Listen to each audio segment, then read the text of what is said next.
आपल्याला जर सुक्या शेंगा बनवायच्या असल्या ना मीठ टाकायचं आणि झाकण ठेवून मंद आचेवरती शेंगा शिजून घ्यायच्या. म्हणजे आहे अशीच अशी छान तेलामध्ये शिजते भाजी. आता आपण थोडस ओलसर भाजी करणार आहे भाकरी सोबत खाण्यासाठी, म्हणून आता आपण पाणी टाकणार आहे. गरम पाणी केलेलं आहे.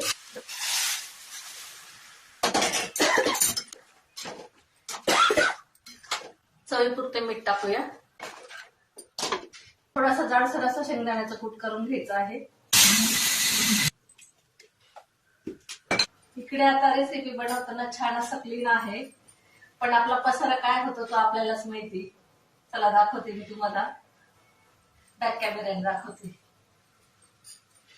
हे बघा, भाज्या वगैरे धुतलेली टोपली, तांदूळ धुतले, वाटी, ग्लास पाण्यासाठी घेतलेला, आलं लसूण पेस्ट संपत आलेली होती, त्याची लाटण्याने दाबून घेतली मी आणि मग फोडणीला टाकली. ते लाटणं, चमचे वगैरे ठेवायला लागतात वगैरे, हे परतण्यासाठी घेतलेलं होतं ते. आता ह्या वस्तू तिथे होत्या पण मी घाई ठेवून दिल्या. आता ह्या सगळ्या, हा पोपट जुना झालेला आहे माझा, त्याचा शेप बदलून गेलेला आहे, त्यामुळे मी आता कटिंगला वापरते तो. मी लाकडी पोपट आहे म्हणून. स्वयंपाक करून फक्त भागत नाही, बाकीचा सगळा पसाराही आपल्या लेडीजला आवरावा लागतो, हो की नाही. आता अजून भाकरी बनवायच्या आहेत. आता आधी भाकरी बनवून घेणार आणि मग नंतर भांडी वगैरे सगळं आवरणार आणि मग नंतर मस्त जेवणावर ताव मारणार. तुम्ही पण या जेवण करायला छान छान. बघूया आता आपली गवारीच्या शेंगाची भाजी शिजलेली असेल.